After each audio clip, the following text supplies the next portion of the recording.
China has been in the dock for a while, criticism has grown with the spread of the virus. There's talk of an international probe. Sanctions should follow. Why is Beijing going ahead with all of this? Why impose this law now? Because China sees nothing wrong in it. It doesn't even see the murder of democracy that it's committing.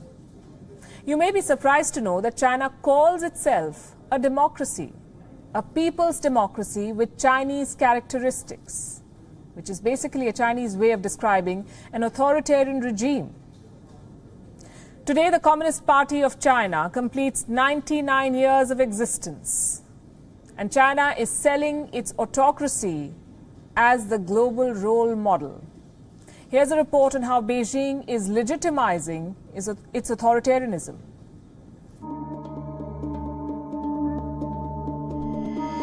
The world knows China as an authoritarian nation.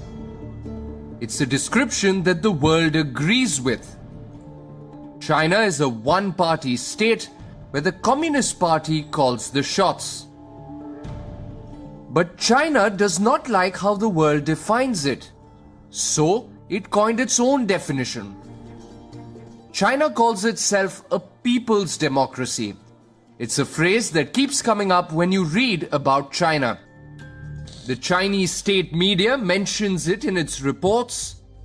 The Chinese constitution even mentions the word democracy. Article 2 of the constitution says, all power in the People's Republic of China belongs to the people.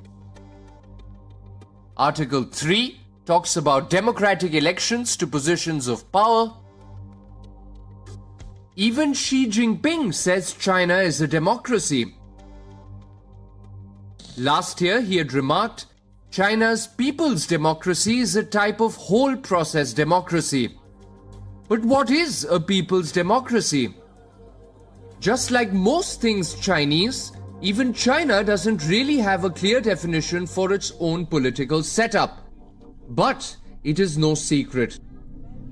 For the Communist Party, democracy has been a difficult concept to tackle. It has no interest in adopting electoral democracy, but rather than censoring the word altogether, China has given its own spin to it. And it is now looking for ways to legitimize its political system. On the occasion of the 99th anniversary of the Communist Party, Xinhua carried this piece. It says that at a time of global uncertainty, the legitimacy of the Communist Party's rule over China is shining. The Communist Party took control of China in 1949. Since then, China has seen 7 presidents. Each one interpreted the Chinese constitution differently. Some gave more freedom to the people, while others maintained a tight grip on power. The founder of modern-day China, Mao Zedong, led a classic totalitarian regime. Under his rule, industries came under state ownership, tens of millions died in famine, and political rivals were purged in the Cultural Revolution. The Deng Xiaoping era was different. Maoism was abandoned. After 1978, China launched its reform and opening up policy. A series of changes encouraged private and foreign investment. The end of Mao also brought an end to one-man rule. Deng supported the idea of collective leadership and orderly succession, something that was followed by his successors. Jiang Zemin served 2 5-year terms and stepped aside. Hu Jintao complied with the term limits too. But Xi Jinping has taken China back to Maoism. Under his reign, China has removed term limits. The Communist Party has tightened its grip on the country. Citizens live under the careful watch of CCTV cameras and digital surveillance. Party units have become the norm in private companies.